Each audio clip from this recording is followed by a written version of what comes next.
Normally I could show you really bad at this. It was so hard.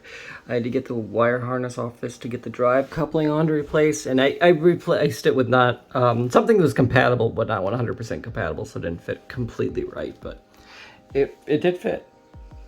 So we got the washing machine taken apart.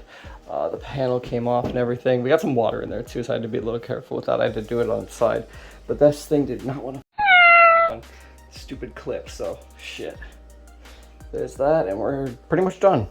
It's fixed, but it smells like shit.